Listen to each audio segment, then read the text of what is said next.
Hey there, wanted to do a quick video of a lesson learned on this Minn Kota Riptide 112 pound Ulterra model. This is from 2018, applies to the 2018 models and present.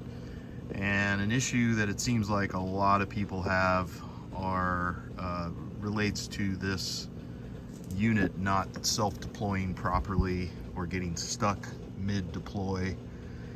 And after doing a lot of research, watching a couple videos, I think I've isolated the most common problem.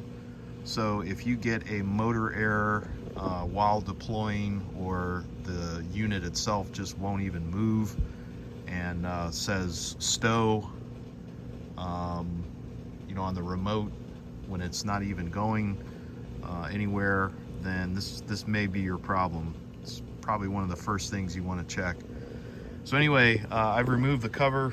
That's just a Phillips head, 2 Phillips head screws there. And then this little, basically what holds the motor in place, this needs to be removed. It's 2 Allen screws. I'll just try to get these here while I'm holding the camera.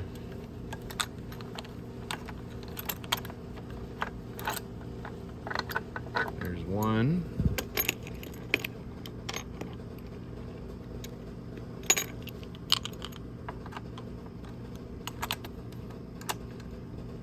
Now obviously if you're doing this work on the water, I would suggest getting like a baking sheet or some kind of pan and putting a weight and holding it out over this area so that if you accidentally drop one of these screws, it doesn't go in the water. Obviously doing this at home, you can't test it because you're going to hit the trailer.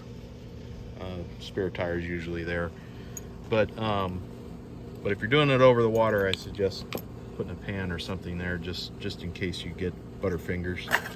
So you pull that off and you will see the sensor, which basically tells the motor that it's in the proper position and it can drop.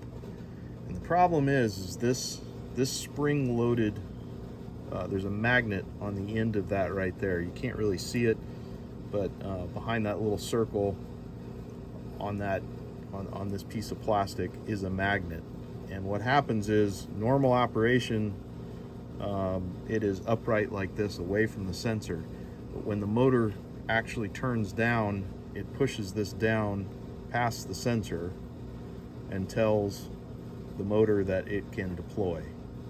So what happens a lot of times is this spring will either get weak, or in our case, it was gunked up with a bunch of silicone grease, and basically I could not, it didn't do this, which it should do this. You should be able to see it just snap back. Mine was stuck in either the down position or the up position. So very simply, what you can do is just, you may have to get a screw gun or something because this is on pretty tight, but just carefully torque it off, pull that screw out, pull the spring off.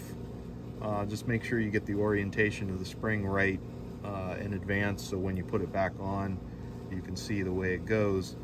But just clean it out, get everything clean, spray it with some silicone spray, and just when you reinstall it, just make sure it does this. Once you put everything back on, get it set up out on the water.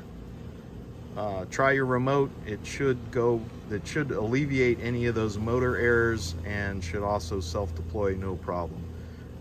Just a little bonus here, make sure that this spring, or this, essentially this motor, and this is what actually pulls the motor into place to lift it up. Make sure that this has got silicone spray, this has got silicone spray, and your belt, every time you pull this guy out of the water, how much ever you use this trolling motor, make sure that that belt is nice and lubricated as well. You do those things, and also this guy here, get that lubed up in there. Do that on a regular basis. Seems like these motors, even though they have a reputation for these kinds of issues, seems like that takes care of the problem. So hope this is helpful, and good luck.